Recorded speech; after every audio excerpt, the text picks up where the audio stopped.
Like the sublime majesty of King Lear in the wilderness, or like the suggestion of Ernst Mach and Albert Einstein that whenever we spin, we're entering into a field of gravitational force which connects with the most remote distances. So it's like, in other words, if space is infinite, then this is totally, so far as we could understand what infinity actually says, it seems to sort of go to the edge of our understanding. It just goes on and on. We understand infinity somehow, but do we thereby actually have any concrete grasp of what we mean by infinity? But supposedly, when we spin, a field of gravitational force is connected with infinite distances, according to Einstein and Mach. It may be a very weak force, and it should probably, though not incontestably, be disambiguated from, well, okay, if this is a simulation or whatever, then you could understand where there would be some direct connection. But we could at least distinguish the physiological claims about how some signals come into through the spinal cord or so, and then the various things. Maybe you're losing some blood to the brain, but basically the body tries to regain equilibrium because it senses that it could fall. Its data stream about how to stay upright has been disturbed, or some kind of account like this, which then is sort of richly illustrated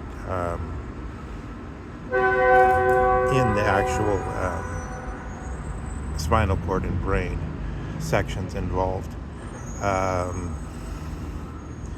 That's supposed to tell us like why we kind of feel like dizzy when we're spinning, right? But this field of force issue could be something different. So of course, then we think of the whirling dervishes and so on. So it's like, but this to just make a metonymy on the type of questions we're asking, and like that King Lear in his madness, but maybe only the mad are sane in a mad world, and so on. Now we're asking this type of question of the Heideggerian leap. What is a leap, and does it make sense? So I posted something like this on the Ultimate Thinks project, but I'm kind of just doing a freehand version of it. So like, the leap, could that be a routine possibility, like in this? So that leap, we ask, are leaps possible? And then we describe what the possible is by referring to all the beings following Aristotle. So Aristotle thinks we learn what possibility is by looking at beings, by saying something like this architect has the possibility, as long as he's not, maybe when he's blind drunk, he could still do it. I don't know, maybe it's muscle memory, I don't know. But there could be some conditions where he wouldn't be able to do architecture. But if those, as it were, misses of the target, or the sick states rather than that, if the healthy state is there, then the architect has this possibility. And even when he's in the sick state, he still has the possibility, but it's just that he has to get healthy before he can enact it.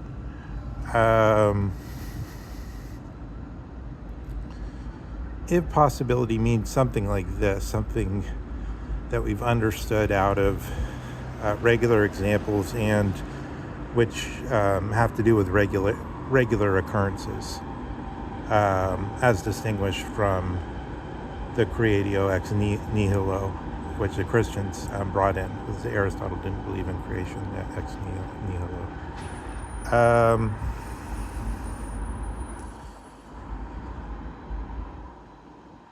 Then it would seem like that possibility is a constituent ontic feature, or it's like it's one thing, it's one of the things. It's like here's one separate thing, the architect and his possibility of making an architectural plan.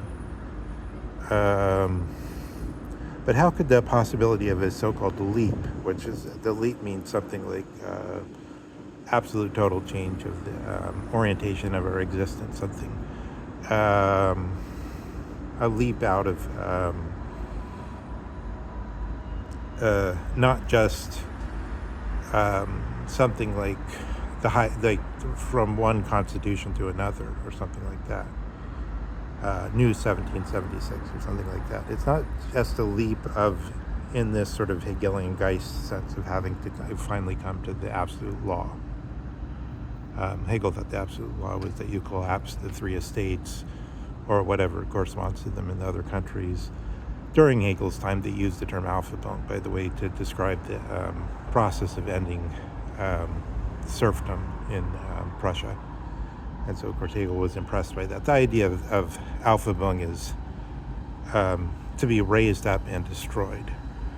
So you're raised up, like you're no longer in serfdom, you're now in the bourgeois stage, but you're also destroyed because all the old customary understanding that went with serfdom has been exposed, and that it's no longer it's no longer acceptable.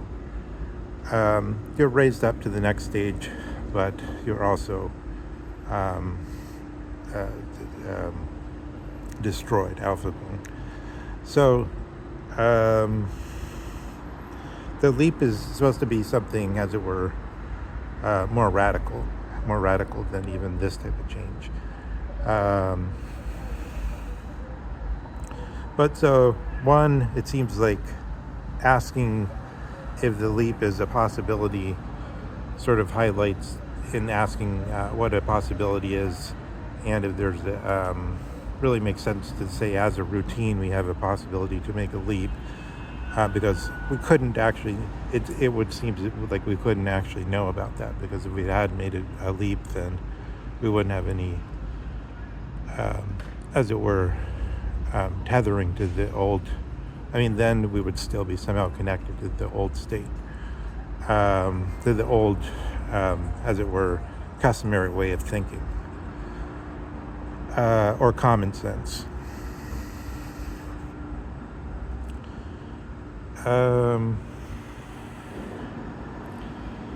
So yeah, we have sort of a, I guess the question is here, like, how does one take orientation and ask which of these questions is serious and which could actually be sort of investigated further? It's very difficult to sort of have orientation with respect to, like, this is a silly question, this question is based on this type of logical error, and then all these further questions, like, we prefer, is logic actually equal to truth, or is it like we could actually be logical criminals, and truth is something higher, and et cetera, all the questions would come in. And these questions too, one has to bring somehow to a court, this madhouse court, that asks, is this a serious question? Is this a silly question? Is this a question that's illogical? Is it, if it's illogical, then does that settle the question? Maybe there's there could be higher demands than to be logical, etc.